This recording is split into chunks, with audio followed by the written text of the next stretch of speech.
This video discusses real criminal cases involving violence, self-harm, and the deaths of minors. It is intended for educational and documentary purposes only. Tia Wimberly. On the night of November 11, 2008, 15-year-old honor student Tia Wimberly sat in her Fort Lauderdale bedroom and sliced her own arms with a razor more than 90 times. She texted friends about wanting to end her life. Less than 12 hours later, she walked onto her high school campus with a concealed handgun, and someone else would never walk out. Tia had been handed off to her grandparents at 6 weeks old. Her childhood was a procession of harm, abused by her uncle as a young girl, beaten regularly by a bipolar mother who drifted in and out of her life, and left emotionally shattered when her father was sentenced to 25 years for attempted murder less than a year before her own crime. She was a sophomore in the Magnet Arts program at Dillard High School, studying music and writing poetry. She had privately come out as a lesbian but kept it hidden from her deeply religious grandparents. Amanda Collette, also 15, had been Tia's closest friend since elementary school. Somewhere along the way, Tia developed romantic feelings that Amanda did not return. The friendship fractured. They stopped speaking entirely. That Wednesday morning around 11 o'clock, Tia smuggled a chrome-plated .22 caliber semi-automatic pistol onto campus. She found Amanda near the vending machines. After a brief exchange, she fired a single round into Amanda's upper back. As Amanda turned away, the bullet tore through her lung and lodged in her heart. She was rushed to Broward General Medical Center and pronounced dead. Because no exterior wound was visible at first, students nearby didn't even realize a shot had been fired. Tia fled on foot to a nearby restaurant, then called 911 herself. Police took her into custody within an hour and recovered the firearm. Text messages from her phone revealed that the night before, she had told friends she wanted to shoot Amanda so she could feel the same pain Tia felt. Witnesses at the school identified her immediately. How does a girl who spent the night cutting her own skin 90 times become someone capable of turning that violence outward by morning? The Broward County State Attorney direct-filed Tia as an adult on charges of first-degree murder and firearm possession on school grounds. The case was ultimately tried as second-degree murder with a firearm. Her defense team, led by Larry S. Davis, mounted an insanity defense built on her self-mutilation, her history of abandonment, and a delusional belief that she and Amanda had been in a romantic relationship. Prosecutors framed the shooting as a deliberate, jealous act by someone who had been rejected and wanted revenge. On December 9, 2009, after just 3 hours of deliberation, a Broward County jury rejected the insanity defense and convicted her of second-degree murder with a firearm. On March 26, 2010, Judge John T. Murphy sentenced her to 25 years in state prison followed by 20 years of probation, the same sentence length her own father was serving for attempted murder. At sentencing, the 16-year-old tearfully addressed Amanda's mother, saying she would never forgive herself and that the thought of what she had done made her physically ill. The Broward County School Board later settled a wrongful death lawsuit brought by Amanda's parents for $525,000 without admitting fault. The 4th District Court of Appeal affirmed the conviction in 2012, and the Florida Supreme Court declined review that December. Multiple post-conviction motions filed by Tia were denied in 2017, 2018, and 2019. Because Florida abolished discretionary parole in 1983, she must serve 85% of her sentence under truth in sentencing law. Despite nationwide conversations about juvenile sentencing reform, no resentencing proceeding has been initiated in her case. Of 2025, Tia Wimberly is 32 and remains in Florida Department of Corrections custody. Her earliest projected release falls around 2031. Tia's case turned on a single devastating contradiction, a girl drowning in her own anguish who chose to pull someone else under with her. Janine Snyder. But some cases are not about a single moment of rupture. Some unfold across years, shaped by someone else's hands entirely. In April 2001, a 16-year-old girl from Las Vegas disappeared on her way to school. What followed was a 2-week ordeal that took her across multiple states, leaving her isolated and under constant control. When her life was ultimately taken, the person responsible was not the older man who had orchestrated everything, but his 21-year-old girlfriend, a woman whose own past raised difficult questions about influence and accountability. Janine Marie Snyder's story began years before the crime that placed her on death row. As a young teenager, she left home and became connected to Michael Forrest Thornton through his family. At first, it seemed like a place to stay. Over time, the situation shifted.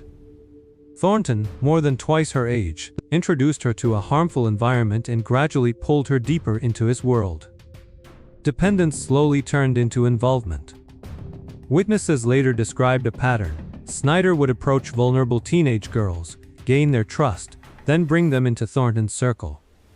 Testimony suggested this behavior had been repeated over several years, a disturbing picture of manipulation and control. One of those girls was Michelle Jessica Kern, a 16-year-old student at Western High School in Las Vegas. On April 4, 2001, she vanished while heading toward campus. Over the next several days, she was moved between locations, including a motel and a private residence, kept isolated from anyone who might help her. Investigators said she was kept in a state that made it difficult to resist or escape. On April 17, at a rural property in Riverside County, California, her life came to an end. According to the case presented in court, Thornton directed the situation, but it was Snyder who carried out the final act. Michelle's remains were later discovered on the same property. The case began to unravel when the owner of the property returned unexpectedly and reported unusual activity. Deputies detained both Snyder and Thornton. Inside a nearby structure, investigators found physical evidence pointing to what had taken place, along with items suggesting planning and preparation.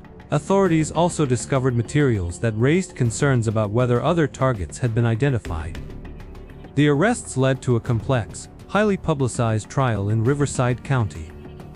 Prosecutors argued Snyder had become an active and willing participant over time, pointing to witness testimony and the repeated pattern of behavior.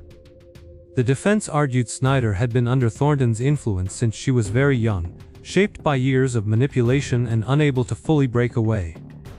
The trial began in 2006 and lasted several months. Some witnesses described earlier encounters that followed a similar pattern, reinforcing the prosecution's argument that the actions were not isolated.